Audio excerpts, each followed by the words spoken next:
Caracas, a todo el país a través de nuestras emisoras, de nuestro circuito. Transmitimos a través del canal 990 de Simple TV y transmitimos también a través de mundour.com y de nuestras aplicaciones en video. Siendo lunes, tenemos, como es costumbre, y luego de las 8 de la mañana, una conversación con la querida gente de Secodap. Nuestros niños, los adolescentes, tienen derecho a opinar sobre temas y asuntos públicos, políticos, internacionales, de la actualidad nacional, de salud, como por ejemplo la pandemia. Eso es una realidad, es un derecho. ¿Hay algún pero? ¿Hay algún pero? Eso es lo que queremos conversar hoy con nuestro querido Carlos Trapani. El núcleo de la sociedad. Familia. Con Román Losinski. Y como les decía, Carlos Trapani, abogado, coordinador del programa de Buen Trato de Secodap, investigador del Instituto de Investigaciones Jurídicas de la Universidad Católica Andrés Bello. Carlos, muy buen día, ¿cómo estás? Buen día, un gusto saludarte. Igual, Carlos, es un derecho del niño, del adolescente, opinar, hablar de temas, de asuntos públicos, locales o no, de salud, ¿por qué no económico, incluso político? ¿Hay algún pero? ¿Hay límites? ¿A partir de qué edad? ¿Cuáles serían las consideraciones para esa libertad que tiene el niño y el adolescente? Fíjate, a diferencia de nuestra época, los niños hoy día se les reconoce su derecho a opinar. Uh-huh. Ahora, ¿qué implica opinar? Bueno, es expresar sus puntos de vista en asuntos de su interés. Eso significa expresar sentimientos, pensamientos, deseos respecto a una situación personal, familiar, comunitaria, política. No hay restricciones. Solo que el ejercicio de ese derecho a opinar se hace progresivamente de acuerdo a la edad del niño. O sea, no es igual la opinión de un niño en preescolar a la que puede tener un adolescente próximo a la mayoría de edad. O sea, a la medida que yo crezco, desarrollo competencia, bueno, voy a tener mucha más autonomía para poder opinar en distintos temas. Uh-huh. ¿Eso está amparado por la ley? ¿Eso, por ejemplo, lo establece taxativamente la LOPNA, por ejemplo?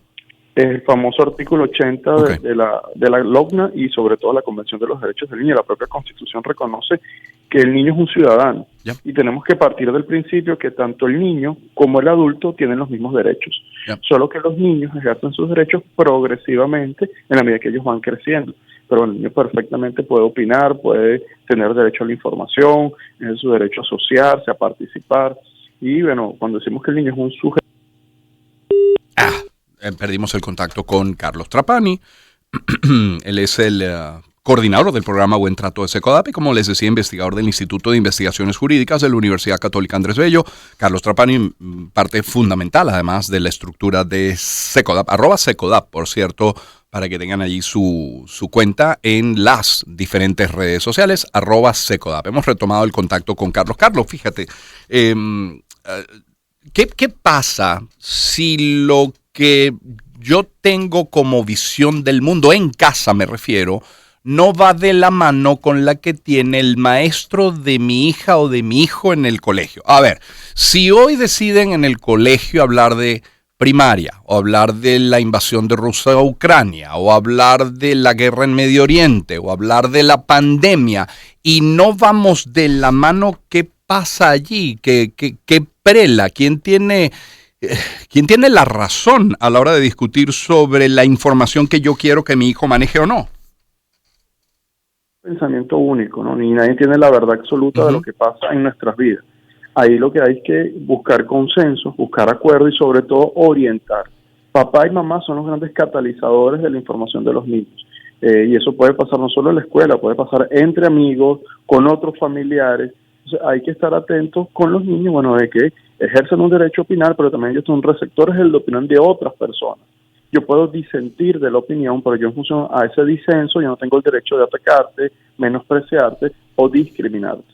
Y eso hay que hacer el ejercicio desde niño, porque llegamos adultos y tenemos sociedades profundamente violentas, intolerantes, o relaciones de pareja que son hostiles, o relaciones familiares que se basan en la falta de respeto, la falta de reconocimiento. Entonces, hay que practicar desde niño, entender que yo tengo mi opinión y otras personas no necesariamente opinan como yo. Y eso no significa que se invaliden o tengan menos derechos que yo. Ojo, y que mi opinión como niño, quiero decir como adolescente, puede ser distinta incluso a la de papá o mamá.